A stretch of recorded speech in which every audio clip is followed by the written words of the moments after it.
తెలంగాణను చలి గజగజ వణికిస్తోంది. చలి తీవ్రతకు ప్రజలు అల్లాడిపోతున్నారు. గత కొన్ని రోజుల నుంచి చలి తీవ్రత పెరిగింది. సివియర్ కోల్డ్ వేవ్ కండిషన్స్ నమోదవుతున్నాయి. 25 జిల్లాల్లో ఉష్ణోగ్రతలు సింగిల్ డిజిట్ కు పడిపోయాయంటే చలి తీవ్రత ఏ రేంజ్ లో ఉందో అర్థం చేసుకోవచ్చు. మిగిలిన 8 జిల్లాల్లో కూడా 12 డిగ్రీలలోపు ఉష్ణోగ్రతలు నమోదయ్యాయి. రాష్ట్రంలోని పలు జిల్లాల్లో కనిష్ట ఉష్ణోగ్రతలు 6 నుంచి 9 డిగ్రీల మధ్య నమోదైనట్లుగా హైదరాబాద్ వాతావరణ కేంద్రం తెలిపింది. రాబోయే 3 రోజులు చలి తీవ్రత మరింత ఎక్కువగా ఉండొచ్చని హెచ్చరించింది. ఉత్తర పశ్చిమ తెలంగాణలో ఉష్ణోగ్రతలు సాధారణం కంటే 5 నుంచి 7 డిగ్రీల వరకు తగ్గుతాయని అంచనా వేసింది. హైదరాబాద్ సహా మధ్య తెలంగాణలో ఉష్ణోగ్రతలు సాధారణం కంటే 3 నుంచి 4 డిగ్రీల వరకు తగ్గే అవకాశం ఉందని వెల్లడించింది. పొడిగాలి, బలమైన ఈశాన్య గాలులు రాత్రిపూట చల్లదనాన్ని పెంచడమే ఉష్ణోగ్రతల తగ్గుదలకు కారణమని వాతావరణ నిపుణులు పేర్కొన్నారు.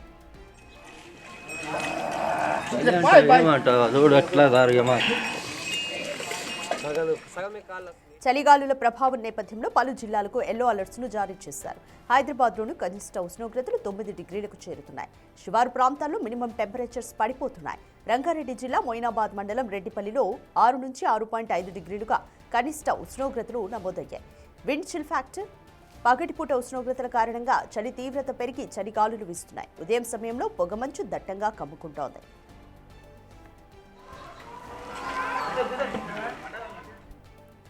మోర్ డీటెయిల్స్ మా ప్రతినిధి అంజుమా అందిస్తారు. అంజుమా, తెలంగాణలో చలి తీవ్రత పెరుగుతోంది. వచ్చే 3 రోజుల పాటు సిచ్యువేషన్ ఏ విధంగా ఉండబోతుందని వాతావరణ కేంద్రం చెప్తోంది?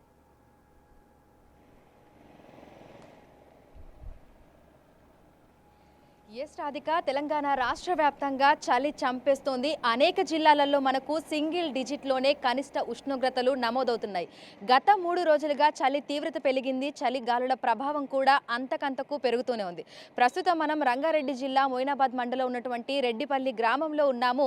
శివారు ప్రాంతాలన్నీ కూడా 6 గంటలు అవుతున్నా ఇంకా నిద్ర లేవలేదనే చెప్పాలి. చలి తీవ్రతకి బయటకు రావాలంటేనే జనాలు 1కి 2 సార్లు ఆలోచిస్తున్నారు. గ్రామం అంతా కూడా మనకి నిర్మానుషంగా కనిపిస్తుంది. అక్కడక్కడ మినహా మనకు ఎవరు కూడా బయటకు రానటువంటి పరిస్థితి ఉంది.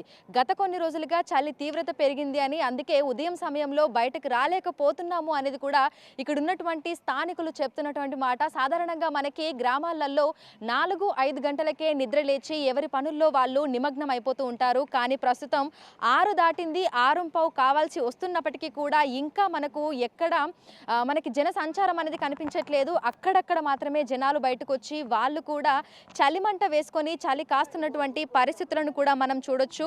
మనకి ఉత్తర భారతదేశం నుంచి వీస్తున్నటువంటి గాలుల ప్రభావంతో తెలంగాణ రాష్ట్ర వ్యాప్తంగా చలి తీవ్రత పెరిగినట్లుగా కూడా వాతావరణ శాఖ అధికారులు అయితే తెలపడం జరిగింది. ఇక తెలంగాణ రాష్ట్ర వ్యాప్తంగా చూసుకుంటే మనకు కింది స్థాయి గాలులు అనేవి ఎక్కువగా వీస్తున్నాయి. అవి కూడా ప్రధానంగా మనకు పశ్చిమ వైపు నుంచి వీస్తున్నాయి. దీంతో మనకి అటు ఉత్తర తెలంగాణ జిల్లాలలో, అదేవిధంగా పశ్చిమ జిల్లాలలో కూడా రోజు రోజుకి చలి తీవ్రత అనేది పెరిగిపోతుంది. ఉన్నట్టుండి మనకు 6 డిగ్రీలు 5 డిగ్రీల వరకు కూడా కనిష్ట ఉష్ణోగ్రతలు అయితే నమోదవుతున్నాయి. అంటే మనకి ఇటు ఆదిలాబాద్, కొమరంభీం, ఆసిఫాబాద్, నిర్మల్, నిజామాబాద్ ఈ జిల్లాలలో చూసుకుంటే మనకి 6 నుంచి 7 డిగ్రీలు 5 డిగ్రీల వరకు కూడా కనిష్ట ఉష్ణోగ్రతలు నమోదవుతున్నాయి. ఇక హైదరాబాద్లో మనము ఈ సీజన్లో ఇదే మొదటిసారి అని చెప్పుకోవచ్చు. ప్రస్తుతం 9 డిగ్రీలలోకి హైదరాబాద్లో కనిష్ట ఉష్ణోగ్రతలు అయితే చేరిపోయాయి. ఇక చుట్టుపక్కల ఉన్నటువంటి రంగారెడ్డి, వికారాబాద్, మేడ్చల్, మల్కాజ్గిరి ఏవైతే శివారు ప్రాంతాలు ఉన్నాయో ఈ శివారు ప్రాంతాలలో చలికి జనాలు వణికిపోతున్నారని చెప్పుకోవచ్చు. ఒకసారి విజువల్స్లో కూడా మనం చూడొచ్చు.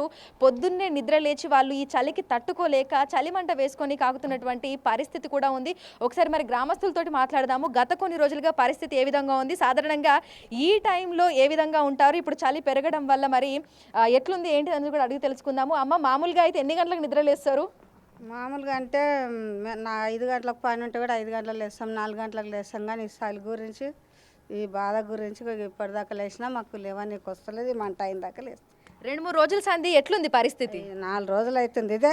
ఇక వణుకుడు ఘోరంగా, ఇది మాత్రం చలి చంపేస్తుందామా. ఇది మేము ఇంతకుముందు అయితే 5 గంటలకు లేచేవాళ్ళము. ఇప్పుడైతే 6:30 అయినా కూడా లేవాలనిపిస్తలేదు. చలి మాత్రం ఏదో పక్కలకు వచ్చి మమ్మల్ని పట్టేసినట్లు అనిపిస్తుందమ్మ. ఇది రావాలంటే మాకు భయం అనిపిస్తుంది చలికి. స్వాములు, మీరు చెప్పండి పరిస్థితి ఎట్లా ఉంది? ఎందుకంటే ఉదయం బయటకు వచ్చి వివిధ రకాల పనుల కోసం పోతా ఉంటాము. ఎట్లా ఉంది చెప్పాలంటే నోరు రావడం లేదు మేడం. కాలు చేతులు ఆడతలేవు చలికి. ఘోరం. ఇక ఈ 2 రోజుల నుంచి అయితే లేవబోదే అవుతలేదు కానీ లేవాలి తప్పదు ఇక భక్తి ఉన్నాం కాబట్టి లేవడం అవుతలేదు కాబట్టి అయినా నడిపిస్తున్నాం ఇక చలికి అంత సన్నిధానంకి వచ్చి మంట కాపుతున్నాం అంటే ఏ రకంగా ఉందో చూడాలి ఇక. పెద్దయ్య ఇదివరకు ఎట్లుంటుండే ఊళ్ళో ఎన్ని గంటలకు అందరు నిద్రలేస్తుండే ఇప్పుడు ఎట్లున్నది? అందరూ 4 గంటలకు లేచి పని చేసుకునే వాళ్ళు. ఇప్పుడు చలి గురించి చాలా బాధపడి అది 6 గంటలకు 6:30కు లేస్తున్నారు. ఎండను చూస్తున్నారు ఇప్పుడు. దయచేసి చలిని ఎవరైనా కంట్రోల్ చేయమని ఆ పని చేయండి. చలి గురించి తక్కువ కంట్రోల్ చేసుడు మన చేతుల్లో ఉంటుందా అని మీరు తీసుకెళ్ళండి అమ్మా, మీరు పట్టుకెళ్ళండి. మరీ ఘోరంగా అయ్యో, అన్న మంచిగా వేడి వేడి ఛాయ్ కూడా తాగుతున్నాడు. అన్న 2-3 రోజుల సంధి పరిస్థితి ఎట్లా ఉంది? ఏం పని చేస్తుంటారు మీరు? చెప్పండి. చలి బాగుందమ్మా. ఎక్కడి నుంచి వస్తున్నారు మీరు? మొత్తుపల్లి విలేజ్. మొత్తుపల్లి నుంచి. మామూలుగా ప్రతిరోజు పొద్దున్నే ఇట్లా బయటకు వస్తుంటారా? అంటే ఏదైనా ట్రిప్పుల మీద కారు ఇట్లా ఏమైనా నడుపుతుంటారా? బైక్ మీద వస్తుంటాం. ఓకే. సో 2-3 రోజుల సంధి అంటే పొద్దున్నే ఇట్లా ట్రావెల్ చేసుకుంటూ వచ్చేటప్పుడు ఎట్లా ఉంటుంది రోడ్ల మీద పరిస్థితి? ఫుల్ చలిగా ఉంది. సో చలిని తట్టుకోవడానికి ఇక్కడ ఊళ్ళో ఆగి ఇప్పుడు ఛాయ్ తాగుతున్నారు. చాయ్ తాగుతున్నాం. సో చూడొచ్చు, నిజంగానే గ్రామాలలో పరిస్థితి అయితే రోజు రోజుకి చలి తీవ్రత అయితే పెరుగుతుందని గ్రామస్తులు కూడా చెప్తున్నారు.